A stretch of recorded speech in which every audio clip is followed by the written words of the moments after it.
Hello, friends. This is Dave Hurwitz, executive editor at ClassicsToday.com, here with the greatest recording projects ever. And this is one that many of you have suggested quite rightly, and it's certainly worth talking about. It is the complete Haydn piano trios with the Beaux Trio on Philips. This was a majorly important cycle in many, many, many, many ways. A seriously magnificent project. First of all, Haydn is the greatest piano trio writer who ever lived. And he wrote the most of all of them. There's something like, oh gosh, how many of them are there? I think 42. I think that's the number. 1, 2, 3, 4, 5, 6, 7, 8, 9, 10, 11, 12, 13, 14, 15, 16, 17, 18, 19, 20, 21, 22, 23, 24, 25, 26, 27, 28, 29, 30, 31, 32, 33, 34, 35, 36, 37, 38, 39, 40, 41, 42, 43, 44, 45, 46, 48, 47, 48, something like that. It's in the 40s. That's a lot of piano trios. Second of all, they are a cycle just as important as the symphonies and string quartets and of similar musical quality. They truly are. And they're fascinating in the history of music because they chart the rise of the piano as an instrument, as a solo instrument, even more so than his piano sonatas or Mozart's piano sonatas for that matter. And Mozart, remember, wrote only 6 piano trios. There aren't that many. But Haydn's piano trios are rather special. They are not piano trios in the traditional classical sense of being written for 3 independent instruments. They are accompanied piano sonatas, basically, written because, in those days, the keyboard, which could have been a harpsichord or a forte piano, either one, until the late trios, when they're obviously written for piano, with piano indications and whatnot, the ones he wrote when he went to London and whatnot. They were written for an instrument that had rather pitiful sustaining power. And therefore, it was considered nice to have a violin, a singing instrument, a cantabile instrument, play the tunes. In other words, double the melody, which was usually in the right hand of the piano. It was also considered a good thing to have a cello,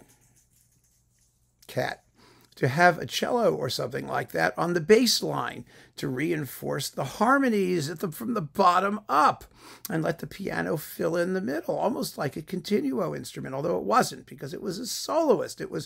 It had all of the primary melodic material, but also the harmonic accompaniment in the left hand. It was a wonderful combination. It works fabulously well. I mean, there's nothing wrong with it at all. People talk about it being somehow immature because the part writing isn't all independent, as it later became. Well, I mean, if that's your definition of maturity, what can I tell you? You know, that's your definition of maturity. But taken as musical entities in a musical conception on their own, it's a magnificent unit, a sonorous and beautiful, collection of diverse timbres that works marvelously well, whether you have a harpsichord or a forte piano or a modern piano for that matter.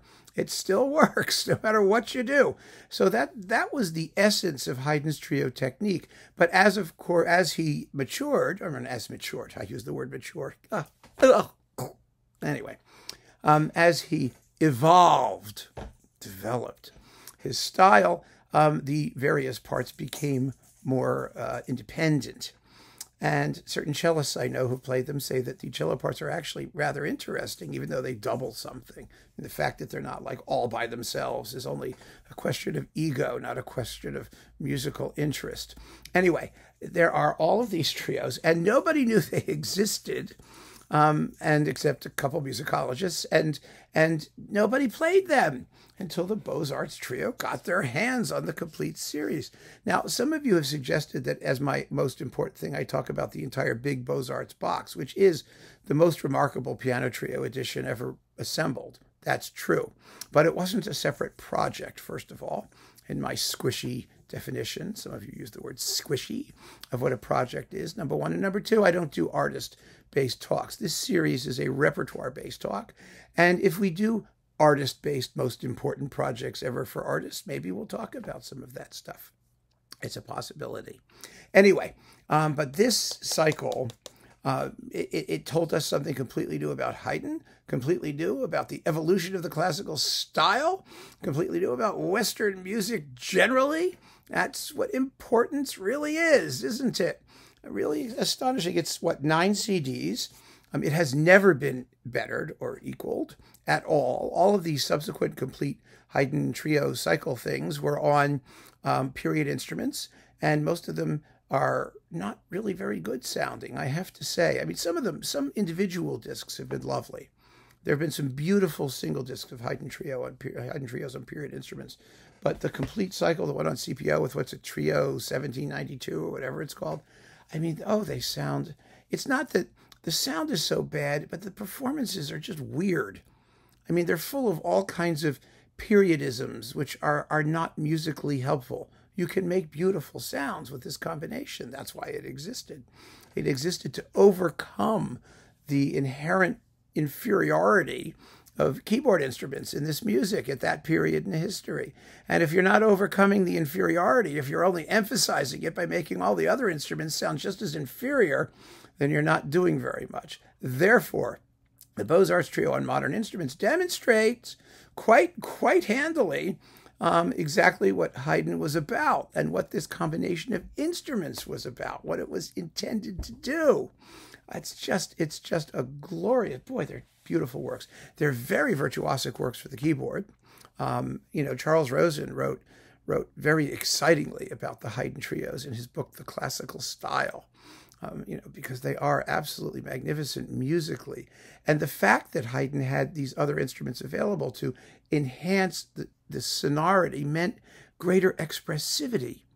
And so they are really some of the greatest keyboard works, the most expressive and beautiful and wide-ranging keyboard works available. Because remember, until late Haydn, the late Haydn piano sonatas written for London for the large new forte pianos that had, real sonorous capacity, you didn't know whether you were going to get a harpsichord or a piano. And so the keyboard style couldn't be pianistic in and of itself. You had to be careful with dynamics. You didn't know what people could do or what they couldn't do.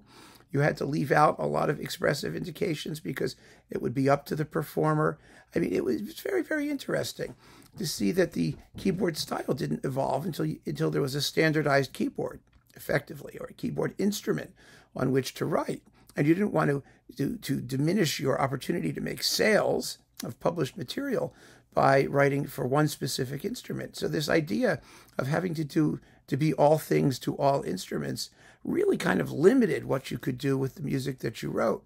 The fact that the great composers managed to get around that and still write great music anyway is a function of their genius. I mean, it really is.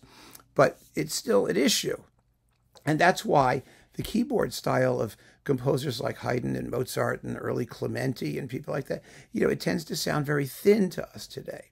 Even C.P.E. Bach and people like that, because the instruments themselves were not suited to what we expect to hear when we listen to keyboard music.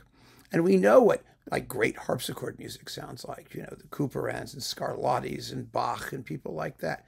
They could write amazing things for the harpsichord, and that works very well on the modern piano, but the technique is quite different. I mean, the harpsichord makes a big impression through aggregates of notes played in quick tempos, essentially, because single notes or big, powerful chords aren't going to sustain, and they tend to sound clangy and bangy rather than full and powerful and impressive. And so you have to keep things moving on the instrument all the time, to keep throwing more sounds at the ear, which is why the harpsichord is a fatiguing instrument to listen to in large quantities, unless you have a very, very finely built instrument.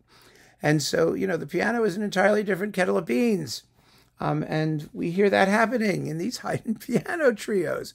The gradual emancipation of the keyboard in tandem with the violin and the cello to create a fabulous corporate sonority that's found virtually nowhere else to the same degree.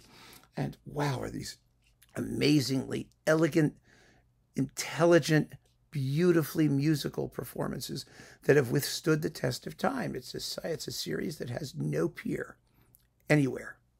And for that reason, it's one of the most important recording projects ever!